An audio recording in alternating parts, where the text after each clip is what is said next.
नमस्कार दोस्तों, स्वागत है आप सभी का एक बार फिर से हमारे YouTube चैनल पे। मेरा नाम है सुमित मुरारी। आशा करता हूँ आप सब अच्छे होंगे, आपकी तैयारी भी अच्छी चल रही होगी और आप लोग प्रैक्टिस भी अच्छे से कर रहे होंगे।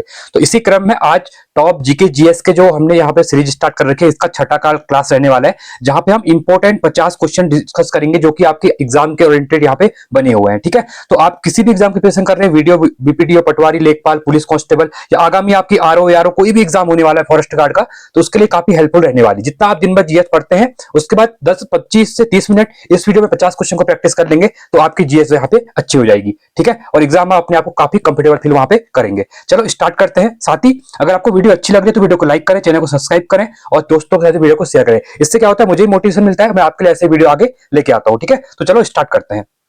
देखिए, साथ ही बता दो एक चीज और, जो उत्तराखंड की हिस्ट्री का मैंने क्रैश कोर्स स्टार्ट किया था उसमें 3 क्लास आ चुकी है, चौथी क्लास मंडे को आएगी। आज जो संडे है, आज आपकी एक करंट अफेयर, मैंने पहले कहा था वीक में हम करंट अफेयर भी साथ साथ लेके चलेंगे। ठीक है, क्योंकि वीक में अगर करंट अफेयर भी डिटेल एनालिसिस भी हम करेंगे तो हमारी चीजें अच्छी हो जाएंगी, क्योंकि अभी हमारे पास 68 दिन का टाइम बचा हुआ है एग्जाम के लिए। ठीक है, तो करंट अफेयर भी देखिए, क्योंकि करंट अफेयर अभी कभी डीप में पूछे जा रहा है। वन लाइनर तो आप पढ़ते ही हैं यूट्यूब, कहीं बहुत यूट्यूब चैनल है जहां से पढ़ते हैं, बट मैं जैसे कराता हूं ना, मैं बिल्कुल डिटेल वाइज कराता हूं, जिसमें आपको पूरा उसका बैकग्राउंड पता होना चाहिए। ये नहीं कि वन लाइनर में ऐसा हुआ था, नहीं, वो क्यों हुआ था, कहां पे हुआ था और क्यों हुआ, किस पर्पज से हुआ था, उसका मोटो क्या था। ठीक है, तो इस टाइप से आप पढ़ेंगे ना तो चीजें आपको आसान हो जाएंगी। ठीक है, चलो स्टार्ट करते हैं। और आज का हमारा फर्स्ट क्वेश्चन है यहाँ पे। फर्स्ट क्वेश्चन कह रहा है, मैं यह विचार सहन कर सकता हूं कि जिस व्यक्ति के पास संपत्ति है वह वोट दे सकता है, लेकिन वह आदमी जिसके पास चरित्र है पर संपत्ति या शिक्षा नहीं है वह वोट नहीं दे सकता है। यह कथन किसका था? देखिए, मोस्ट इंपोर्टेंट कथन है और ऐसे क्वेश्चन आपने देखे होंगे रिसेंट में काफी ज्यादा पूछे जा रहे हैं। ठीक है, तो ये आपका भीमराव अंबेडकर का था, जवाहरलाल नेहरू, महात्मा गांधी या फिर के एम मुंशी। तो इसका जो राइट ऑप्शन है ना, तो वो है आपका महात्मा गांधी। तो महात्मा गांधी का विचार था, मैं यह विचार सही नहीं कर सकता कि जिस व्यक्ति के पास संपत्ति है वह वोट दे सकता है, लेकिन वह आदमी जिसके पास चरित्र है पर संपत्ति या शिक्षा नहीं है वह वोट दे सकता है, नहीं दे सकता है। ठीक है, तो ये कथन इंपॉर्टेंट था, ये महात्मा गांधी का था। क्लियर है? सेकंड क्वेश्चन है, सर्वप्रथम संसदात्मक सरकार किस देश में आरंभ की गई थी? ब्रिटेन में, बेल्जियम में, फ्रांस में या फिर स्विट्जरलैंड में? इंपॉर्टेंट क्वेश्चन है। देखिए, जो आपके ना संसदात्मक सरकार है, भारत में भी क्या है, भारत में भी यही है। और हमने जो बोरो किया है ना, मोस्ट ऑफ हमारा जो 70% कॉन्स्टिट्यूशन जो है हमारा, वो 1935 का एक्ट था, इसके अकॉर्डिंग है। ठीक है, और ये एक्ट किसके थ्रू बनाया था हमने? ये अंग्रेजों ने बनाया था हमारे लिए। तो कहीं ना कहीं ये ब्रिटेन की चीजें जो हमने 70% ली हुई है, तो इसमें ये हो जाएगा आपका ए ऑप्शन। तो सर्वप्रथम संसदात्मक सरकार किस देश में आरंभ की गई थी? ये ब्रिटेन में की गई थी। क्लियर है? थर्ड क्वेश्चन है, निम्नलिखित में से किसके संबंध में राज्यसभा का अनन्य अधिकार है? ठीक है, अब बात ध्यान से देखना, क्या कह रहा है, राज्यसभा की बात कर रहा है यहाँ पे। अब सबसे पहले आप लोगों को काम करेंगे, कमेंट में जाके राज्यसभा का कौन सा आर्टिकल है वो लिखेंगे। ठीक है, चलिए, तो पहला है, राष्ट्रपति को अपदस्थ्य करने हेतु कार्यवाही प्रारंभ करना, सर्वोच्च न्यायालय के न्यायाधीशों को अपदस्थ्य करने हेतु कार्रवाई करना, एक नई अखिल भारतीय सेवा के सृजन हेतु संस्तुति करना, उपयुक्त में से कोई नहीं। अभी कह रहा है राज्यसभा का अन्य अधिकार किसके ऊपर है? तो आपने हमेशा आपने देखा होगा, जो हमारी अखिल भारतीय सेवाएं होती हैं। ठीक है, अखिल भारतीय सेवाएं कौन कौन सी होती हैं? आईएएस, आईपीएस और आईएफएस। ये आईएफएस आपका फॉरेन सर्विस वाला नहीं है, फॉरेस्ट सर्विस वाला है। इसको ध्यान देना, इसमें बहुत बच्चे कंफ्यूज होते हैं, कभी कभी ये क्वेश्चन पूछ भी लेता है। इसलिए जो ऑल इंडिया सर्विस है, हमारी ऑल इंडिया सर्विसेज है, अखिल भारतीय सेवाएं, वो 3 है, एक आईएएस है, एक आईपीएस है और एक आईएफएस है। आईएफएस कौन सा वाला है? ये फॉरेस्ट सर्विस वाला है। ठीक है, फॉरेन सर्विस वाला नहीं है। तो देखिए, तो राज्यसभा ना, जो हमारे, अगर हम बोलेंगे कि हमें अखिल भारतीय सेवाएं बनानी, जैसे बीच में बात चल रही थी कि जो हमारे लॉ है, जो जुडिशरी है, उसको भी हमारे और अखिल भारतीय सेवा के अंदर डालना चाहिए कभी, क्योंकि उसका एग्जाम भी होता है, यूपीएससी वगैरह नहीं करवाता है। ठीक है, तो ये इसका जो डिसाइड करने का हक है ना, वो राज्यसभा के पास होता है, लोकसभा के पास भी नहीं होता, राज्यसभा के पास होता है। क्वेश्चन हमेशा याद रखना, इंपॉर्टेंट है, जिसको हम अपर हाउस भी कहते हैं। ठीक है, ये कभी डिसॉल्व नहीं होता है, 6 साल का इसका टेन्योर रहता है और हर 2 साल में 1/3 मेंबर यहाँ पे क्या होता है, रिटायर होता है। ठीक है, ये स्टेटमेंट इंपॉर्टेंट है, कल के पेपर में मैंने आपको करवाई थी। क्लियर है? देखिए, यहाँ पे आप क्वेश्चन करेंगे ना, तो ये नहीं करेंगे कि आप सीधे टिक करते हुए आगे बढ़ेंगे, मैं आपको उसका बैकग्राउंड बताते चलूंगा, क्योंकि एग्जाम में कुछ भी पूछ सकते हैं। ठीक है, आपको पता होना चाहिए। चौथा है, भारतीय संविधान में भारत की आधिकारिक भाषा में जुड़े प्रावधानों में संसद संशोधन कर सकती है अपने सदस्यों के साधारण बहुमत द्वारा, 2/3 बहुमत द्वारा, 3/4 बहुमत द्वारा या फिर अपने 1/3 सदस्यों के समर्थन द्वारा। अब कह क्या रहा है, भारतीय संविधान में भारत की आधिकारिक भाषा की बात कर रहे हैं। ठीक है, तो इसका राइट ऑप्शन होगा वो होगा ऑप्शन नंबर ए। तो अपने सदस्यों के साधारण बहुमत से क्या होता है, यहाँ पे ये लोग क्या कर सकते हैं, आधिकारिक भाषा जोड़े प्रावधानों में संशोधन कर सकते हैं। ठीक है, इसके लिए कोई स्पेशल मेजोरिटी नहीं होती है, जो आपका सिंपल मेजोरिटी होती है ना, उससे भी हो जाता है। ठीक है, पांचवा है, राज्य के नीति निर्देशक तत्व सहज अध्ययन के लिए निम्न में से कौन से भागों में विभाजित किए जाते हैं? समाजवादी, उदार बौद्धिकतावादी, गांधीवादी या फिर उपयुक्त सभी। देखिए अगर आप डीपीएसपी देखते हैं ना, तो डीपीएसपी कहां पे आता है? हमारा भाग 4 में आता है, पार्ट 4 में आता है, जहां पे हमारे आर्टिकल 36 से लेकर कितने तक है?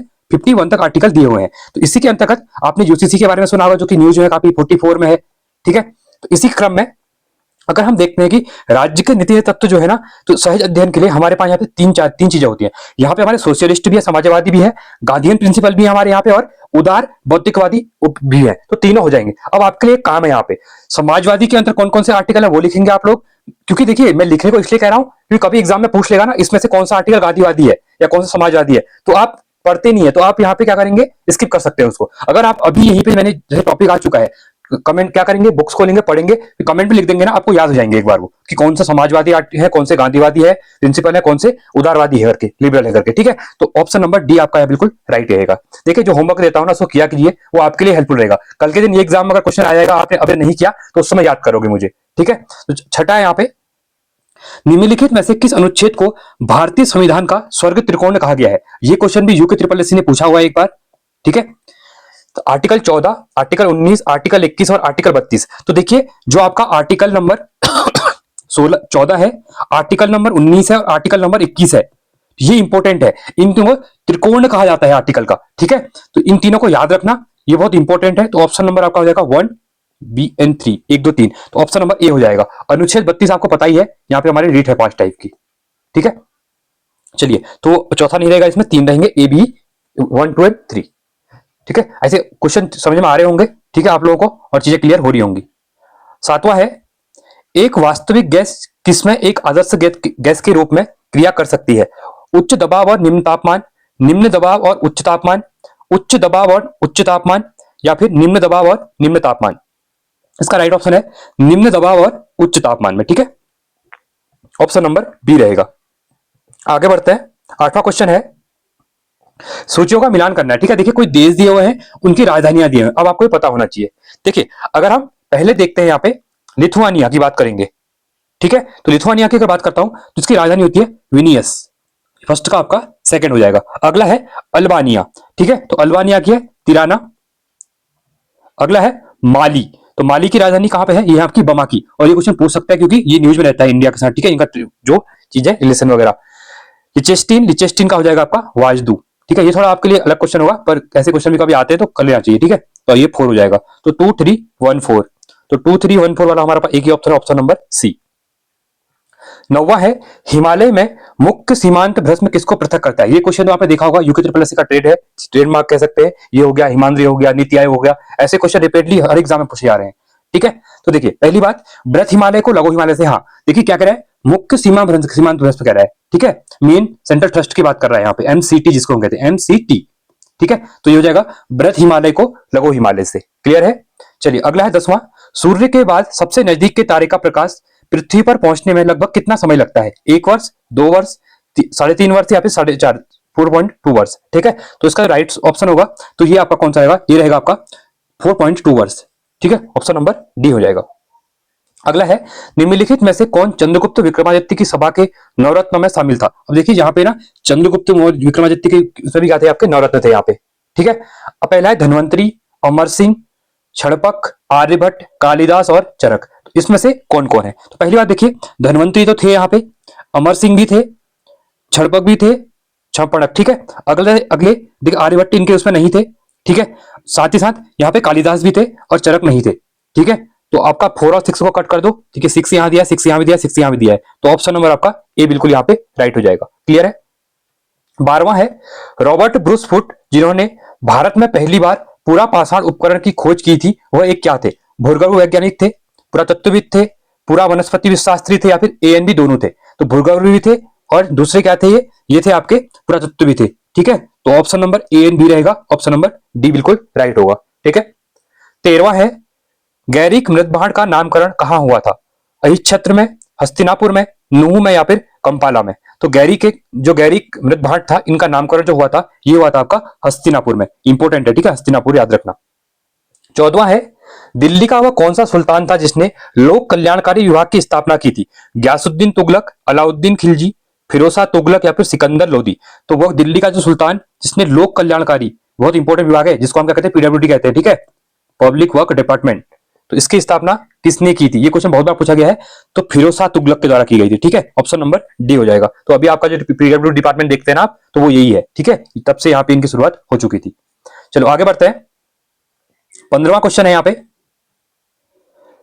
1544 ईस्वी में शेरशाह ने मालदेव को हराकर निम्न में से किस पर अधिकार कर लिया था? जोधपुर, गोलकुंडा, मछलीपट्टनम या फिर बीजापुर। तो कहां पे हुआ था? तो ये हुआ था जोधपुर में, ठीक है। 16वां है, मुगल सिंहासन पर जहांगीर के सत्तासीन होने के अवसर पर दरबार का दृश्य किस चित्रकार ने चित्रित किया था? दसवंत, मधु, अबुल हसन या फिर मंसूर। तो कौन सा हो जाएगा? तो ये हो जाएगा आपका option number C, Abul Hasan हो जाएगा। देखिए अब यहाँ पे आप लोग कह रहे होंगे कि देखो मैं कोई 40 क्वेश्चन, 40 जो 30 क्वेश्चन पूछता है ना जीएस के, वो नहीं करवा रहा हूँ मैं, आपको 50 क्वेश्चन की प्रैक्टिस करा रहा हूँ। इसमें किसी पेपर में पॉलिटी के 7 से 8 क्वेश्चन होंगे, किसी में हिस्ट्री के 7 से 8 क्वेश्चन होंगे, ठीक है, किसी में इकोनॉमी के ज्यादा होंगे।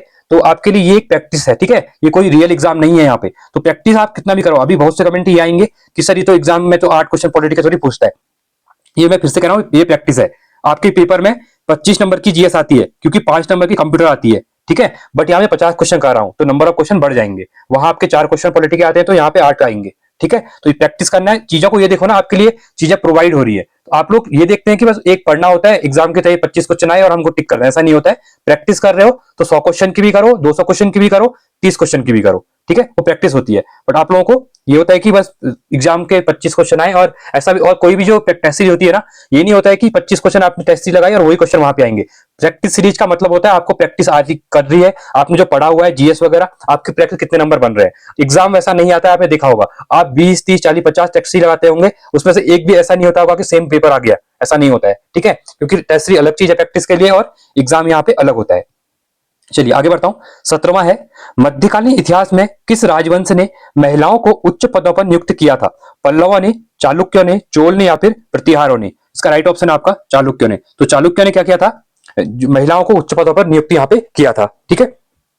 18वां क्वेश्चन है यहाँ पे, भारत के संविधान की अंतिम बैठक सही तिथि को बताइए। जो संविधान सभा की अंतिम बैठक हुई थी ना, ये कब हुई थी? 26 नवंबर 1949, 24 जनवरी 1950, 5 दिसंबर 1949 या फिर 25 जनवरी 1950। इसका जो राइट ऑप्शन है वो है आपका 24 जनवरी 1950। और 26 जनवरी के बाद क्या हो गया था? 1950 के बाद हम गणतंत्र दिवस मनाते हैं, जो हमारा संविधान यहाँ पे लागू हो गया था। बन आपका 26 जनवरी 1949 हो गया था, बट ओवर पूरा जो लागू हुआ वो 26 जनवरी के बाद हुआ, ठीक है।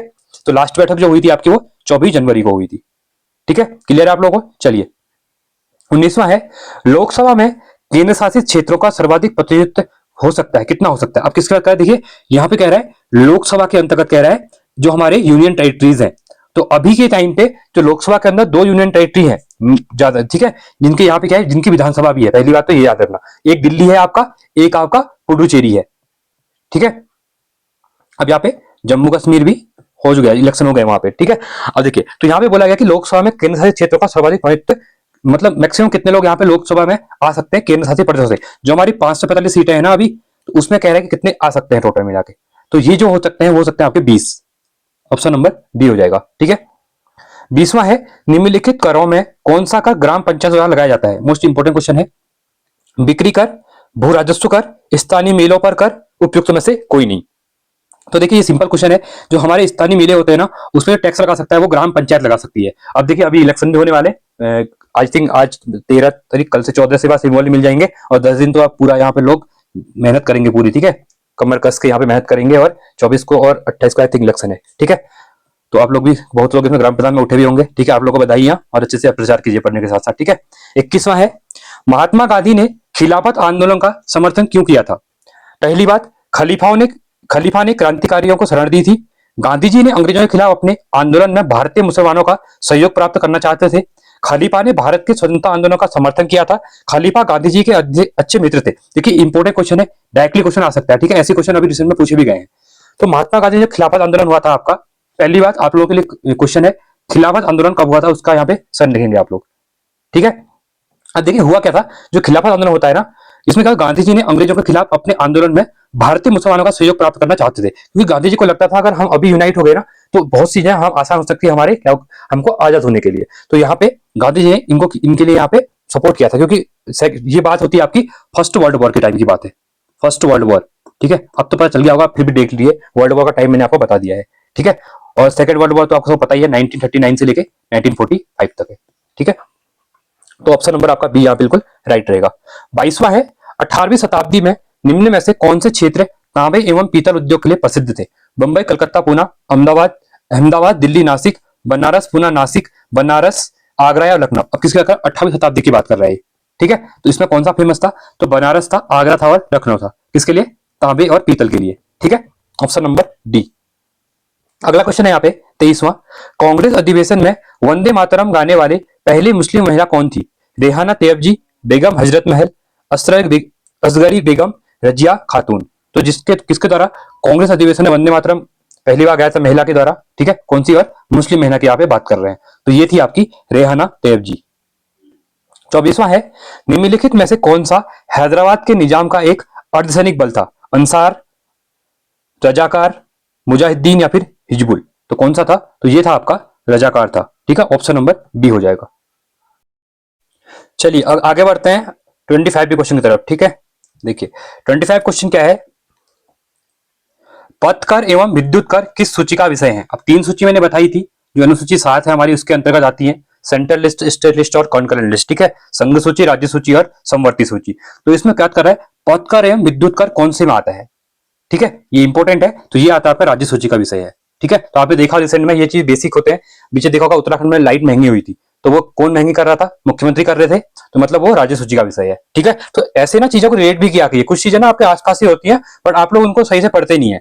ठीक है, 26वां क्वेश्चन है, स्थायी मितव्ययिता समिति के नाम से किस समिति को जाना जाता है? लोक लेखा समिति, प्राकलन समिति, लोक उपक्रम समिति या फिर विशेषाधिकार समिति। तो स्थायी मितव्ययिता समिति के नाम से जिसको जाना जाता है वो कौन सी है? तो वो है प्राकलन समिति आपकी। ठीक है, ऑप्शन नंबर बी हो जाएगा।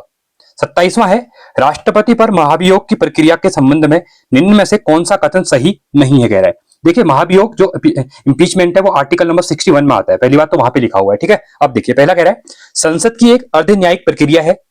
ठीक है, तो ये तो सही है, ये गलत नहीं है आपका। राष्ट्रपति को कम से कम 6 सप्ताह पूर्व सूचना देना होगा, नहीं ऐसा नहीं होता है कि 6 सप्ताह पूरा। ठीक है, तो 14 दिन पहले भी आप दे सकते हैं, ऐसा कुछ नहीं है कि 6 सप्ताह पहले उनको बताना पड़ेगा। ठीक है, तो ये क्लियर हो जाएगा, मतलब गलत पूछा गया था तो ऑप्शन नंबर बी हो जाएगा। अगला देख लेते हैं, संकल्प प्रस्ताव पर सदन की कुल संख्या का कम से कम 1/4 सदस्यों के हस्ताक्षर होने चाहिए, ये बिल्कुल सही है। संकल्प प्रस्ताव द्वारा सदन की कुल सदस्य संख्या के कम से कम 2/3 बहुमत है, ये बिल्कुल सही है। तो गलत कौन सा था आपका? बी गलत था। ठीक है, अगले क्वेश्चन की तरफ पढ़ेंगे। 28वां क्वेश्चन है यहाँ पे, जिला स्तरीय निकाय को लोकतांत्रिक विकेंद्रीकरण में महत्वपूर्ण स्थान देने का सुझाव किस समिति ने दिया था? अशोक मेहता समिति, बलवंत राय मेहता समिति, एल सिंघवी समिति या फिर जीवी के राय समिति। अब देखिए इस बार ना ये क्वेश्चन आ सकते हैं क्योंकि उत्तराखंड में क्या है, इलेक्शन है पंचायत वाले। ठीक है, और ये पंचायत वाले जितने भी जो कॉन्स्टिट्यूशन हमने इनको दिया था स्टेटस, ठीक है, ये ऐसे क्वेश्चन बनते हैं क्योंकि रिसेंट में ये चीजें काफी न्यूज में चल रही है, तो ऐसे क्वेश्चन में ध्यान देना, पंचायती राज जो अच्छे से पढ़ लेना एक बार। ठीक है, तो देखिए इसमें कौन सी थी, जिला स्तरीय निकाय को लोकतांत्रिक विकेंद्रीकरण, तो जीवी के राव समिति ने इसको कहा था कि इसको होना चाहिए करके। ठीक है, तो ऑप्शन नंबर डी हुआ यहाँ पे। 29वां है, ऋग्वेदिक कालीन समाज में लांगल शब्द का प्रयोग किसके लिए किया गया है? हल, बादल, गोबर की खाद, अनाज मापने वाला यंत्र। अब ऋग्वेदिक काल में क्या कह रहा है, समाज में लांगल शब्द कह रहा है, किसकी बात कर रहा है? लांगल शब्द की यहाँ पे बात कर रहा है, तो ये था आपका हल। ठीक है, तो हल को यहाँ पे क्या कहते थे? यहाँ पे लांगल कहते थे। 30वां है, क्षणिकवाद का संबंध निम्न में से किस धर्म दर्शन से है? बौद्ध धर्म से, जैन धर्म से, न्याय से या फिर वेदांत से? तो इसका राइट ऑप्शन है आपका बौद्ध धर्म से। तो क्षणिकवाद का संबंध का किससे है? यह आपका बौद्ध धर्म दर्शन से है। ठीक है, 31वां क्वेश्चन है, हड़प्पा सभ्यता के मेहरगढ़ से किस प्रकार के घरों के अवशेष प्राप्त हुए हैं? वर्गाकार, आयताकार, वृत्ताकार एवं त्रिकोणीय, वृत्ताकार एवं वर्गाकार, इनमें से कोई नहीं। तो देखिए अगर हड़प्पा सभ्यता की बात करते हैं तो मेहरगढ़ में जो घर में अवशेष मिले हुए हैं वो वर्गाकार एवं आयताकार मिले हुए हैं। ठीक है, 32वां है, वैदिक सिद्धांत के अनुसार निम्न में से कौन सा गलत है? पहला है, ब्राह्मणों की उत्पत्ति पुरुष के कानों से हुई, छड़ियों की उत्पत्ति क्षत्रियों की उत्पत्ति पुरुष के भुजाओं से हुई, वैश्यों की उत्पत्ति पुरुष की जांघों से हुई। तो बी एन सी दोनों सही है। तो वैदिक सिद्धांत का इसमें से कौन सा कह रहा है? गलत दिया हुआ है। ठीक है, पहला गलत है क्योंकि ब्राह्मणों की उत्पत्ति पुरुष के कानों से हुई, ये बिल्कुल गलत दिया हुआ है। बाकी आपके जो ऑप्शन है, क्षत्रियों की उत्पत्ति पुरुष के भुजाओं से हुई और वैश्यों की उत्पत्ति पुरुष की जांघों से हुई, तो ये भी बिल्कुल दोनों ये सही दिए हुए हैं। ठीक है, तो ये आपका यहाँ पे बिल्कुल गलत हो जाएगा, तो ऑप्शन नंबर ए हो जाएगा। ठीक, 33 है, अशोक ने अपने क्षेत्रों में सामाजिक समस्याओं को हल करने हेतु किस नियुक्त किया गया था? ठीक है, तो अशोक ने अपने क्षेत्र में कह रहे हैं सामाजिक समस्याओं को हल करने के लिए, ठीक है, न्यायाधीश को, धम्म महापात्र को, समाहर्ता को, अमात्य को। ये क्वेश्चन भी क्या है, इंपॉर्टेंट है, ठीक है। तो अशोक से भी क्वेश्चन पूछे जाते हैं यूके ट्रिपल एससी में। तो देखिए सामाजिक समस्याओं की बात करूंगा तो वहां पे ना धम्म महापात्र की यहाँ पे की गई थी, और ये क्वेश्चन आपका आई थिंक कनिष्क या किसी में ही पूछा गया था अभी रिसेंट में, ठीक है। 34वां है, सूफी विचारधारा में तर्क एवं दुनिया का अर्थ क्या है? उद्बुद्ध विश्व, विश्व का परित्याग, सहिष्णु विश्व, या फिर ए एंड बी दोनों। तो सूफी विचारधारा में तर्क ये दुनिया का अर्थ क्या है, तो ये कह रहा है, ठीक है। तो ये है आपका उद्बुद्ध विश्व और विश्व का परित्याग, ऑप्शन नंबर डी रहेगा, दोनों राइट रहेंगे, ठीक है, ए प्लस बी दोनों। 35वां है, अकबर द्वारा चलाया गया सबसे बड़ा सोने का सिक्का कौन सा था? संसब, रुपया, जलाली या फिर इलाही? तो कौन सा था? तो ये था संसब था, ऑप्शन नंबर ए रहेगा। चलिए आगे बढ़ते हैं, ठीक है। तो इसका राइट ऑप्शन आपका हो जाएगा ए, इसको संसब कहा जाता था, ठीक है, किसको? सबसे बड़े सोने के सिक्के को। 36वां है, बिहार के जिले में असहयोग आंदोलन के दौरान झंडा कांड हुआ था, ठीक है, ये सर बिहार रिलेटेड क्वेश्चन है, भागलपुर, पटना, सासण या फिर बक्सर में? तो कहां पे हुआ था? तो ये हुआ था आपका भागलपुर में। 37वां है, उत्तरवर्ती मुगल शासक शाह आलम द्वितीय का वास्तविक नाम क्या था? अली गौहर, अजीउद्दीन, रोशन अख्तर या फिर बख्तियार सानी? तो इसका नाम क्या था इनका? ये था अली गौहर था, ठीक है। तो उत्तरवर्ती मुगल शासक शाह आलम द्वितीय का वास्तविक नाम। 38वां है, खान अब्दुल गफ्फार खान द्वारा संचालित लाल कुर्ती आंदोलन, ये क्वेश्चन पूछता है बहुत बार, ठीक है, लाल कुर्ती आंदोलन के बारे में किस राष्ट्रीय आंदोलन के दौरान चलाया गया था? ठीक है, जो लाल कुर्ती आंदोलन था ये किस राष्ट्रीय जो हमारा नेशनल मूवमेंट हुआ था तो कौन सा था? सविनय अवज्ञा आंदोलन, रोलेक्ट एक्ट, भारत छोड़ो आंदोलन या फिर असहयोग आंदोलन? तो ये किस टाइम पे चला था? सविनय अवज्ञा आंदोलन के टाइम पे यहाँ पे लाल कुर्ती आंदोलन चलाया था यहाँ पे खान अब्दुल गफ्फार खान के द्वारा, ठीक है, ऑप्शन नंबर ए रहेगा। आगे बढ़ते हैं, अगला क्वेश्चन है यहाँ पे 39, निम्न में से कौन सा कार्य 1931 के भारतीय राष्ट्रीय कांग्रेस के कराची अधिवेशन में हुआ था? पहली बात, मौलिक अधिकारों का प्रस्ताव पारित करना, ठीक है, पहला तो ये था आपका, बिल्कुल क्या है आपका, सही है। इसके बाद है आर्थिक नीति का प्रस्ताव पारित किया, ये भी किया गया था यहाँ पे। साथ ही साथ 1931 में देखिए गांधी इरविन पैक्ट तो हुआ ही हुआ था, ठीक है, तो ये भी राइट हो जाएगा। तो एक तीनों सही है हमारे, ठीक है, तो तीनों तो ऑप्शन में दिए नहीं है आपको, हाँ ये दिए हुए यहाँ देखिए, ठीक है, ऑप्शन नंबर डी, 1 2 और 3 तीनों यहाँ बिल्कुल क्या है, सही दिए हुए हैं, ठीक है। चलिए 40वां है, 1856 में आउटरम रिपोर्ट के आधार पर किस राज्य को अंग्रेजी साम्राज्य में मिला लिया गया था? जैतपुर, सतारा, अवध या फिर संबलपुर? तो ये मिलाया गया था अवध को। देखिए ये क्वेश्चन मिला यूके ट्रिपल एससी, ऐसे क्वेश्चन ज्यादा जो हम लोग नहीं पढ़ते हैं ना, हम लोग क्या करते हैं नॉर्मली ऊपर ऊपर का चीजें पढ़ते हैं। अब ये चीजें जो रिपोर्ट होती है इस टाइप क्वेश्चन भी आप पढ़ो, क्योंकि ऐसे क्वेश्चन अब क्या हो रहा है, कॉम्पिटिशन बढ़ गया और आयोग भी अब क्वेश्चन ना थोड़े डिफिकल्ट टाइप के बना रहा है, ठीक है। अब पानीपत को ये तो सबको पता होता है, वही नहीं पूछता है, अब वो थोड़ा चीजों को ना बैक में पूरा है, मतलब चीजें जो नहीं पूछी गई थी आज तक। 41वां है, भारतीय राष्ट्रीय कांग्रेस की 38वें अधिवेशन की अध्यक्षता किसने की थी? चितरंजन दास, राजेंद्र प्रसाद, RN माधोलकर, इनमें से कोई नहीं। तो किसके द्वारा की गई थी? तो ये की गई थी आपकी चितरंजन दास के द्वारा, ठीक है। तो राष्ट्रीय कांग्रेस जो भारतीय राष्ट्रीय कांग्रेस INC का जो 38वां अधिवेशन था, ठीक है। 42वां है, भारत के निम्नलिखित में से किस राज्य में दुनिया के सबसे लंबे रेलवे प्लेटफॉर्म का उद्घाटन किया गया है? कर्नाटक, मध्य प्रदेश, महाराष्ट्र या फिर गुजरात में? तो कहां पे किया गया है? कर्नाटक में, ठीक है, हुबली रेलवे स्टेशन, याद रखना इंपॉर्टेंट है, ठीक है, क्योंकि हुबली आप विजयनगर साम्राज्य के बारे में जब पढ़ते हैं तो उसके बारे में यहाँ पर भी पढ़ते होंगे, ठीक है। तो ऑप्शन नंबर बिल्कुल ए बिल्कुल राइट है आपका। 43वां है, कलमकारी चित्रकला का संबंध किससे है? उत्तर पूर्व भारत में बांस हस्तशिल्प एवं पर एक हस्त निर्मित चित्र है। उत्तर पश्चिम भारत में हाथ से चित्रित सजावटी रेशमी कपड़ा है। भारत के पश्चिम हिमालय क्षेत्र में एक ब्लॉक चित्रित ऊनी कपड़ा है, या फिर दक्षिण भारत में हाथ से रंगा हुआ सूती कपड़ा है। तो कलमकारी चित्रकला काफी न्यूज में रहती है, ठीक है, ये रिपीटली SSC के एग्जाम हो, रेलवे के एग्जाम हो या स्टेट के एग्जाम हो, ये क्वेश्चन पूछ लिया जाता है बार बार, ठीक है। इसका राइट ऑप्शन है, तो ये दक्षिण भारत में हाथ से रंगा हुआ क्या है? सूती कपड़ा है, इसको ही कलमकारी चित्रकला यहाँ पे कहा जाता है, ठीक है। तो ऑप्शन नंबर डी आपका यहाँ पे बिल्कुल राइट रहेगा। आगे बढ़ते हैं, 44वां है, केंद्रीय टसर अनुसंधान परीक्षण संस्थान कहाँ स्थित है? मेघालय, बहरामपुर, रांची या फिर कोलकाता में? तो टरर क्या कह रहा है? केंद्रीय टसर अनुसंधान परीक्षण की यहाँ पे बात कर रहा है, तो ये कहाँ पे? ये है आपका रांची में, जाएगा आपका रांची। अब रांची है कहाँ पे आपका? रांची आपका झारखंड में है, ठीक है। आगे बढ़ते हैं, 45वां है, उत्तर प्रदेश के की जनपद को भारतीय मूर्तिकला की जन्मस्थली माना जाता है? मथुरा, आगरा, मिर्जापुर, कन्नौज? तो किसको माना जाता है? तो ये माना जाता है आपका मथुरा को, ठीक है।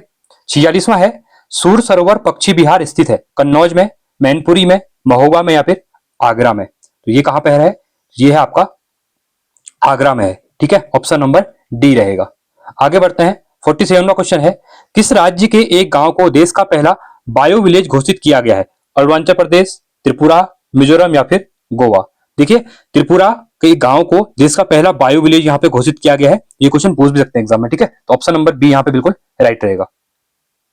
अगला है, आगे बढ़ते हैं। 48वां क्वेश्चन है यहाँ पे, निम्नलिखित पर विचार कीजिए। डुरंड कप, आगा खां कप, सुब्रोतो कप या फिर संतोष ट्रॉफी? उपयुक्त में से कौन सी ट्रॉफियां फुटबॉल से संबंधित है? ठीक है, स्पोर्ट्स के क्वेश्चन भी पूछते हैं। ठीक है, तो देखिए, पहला है आपका डुरंड कप, ये फुटबॉल का है।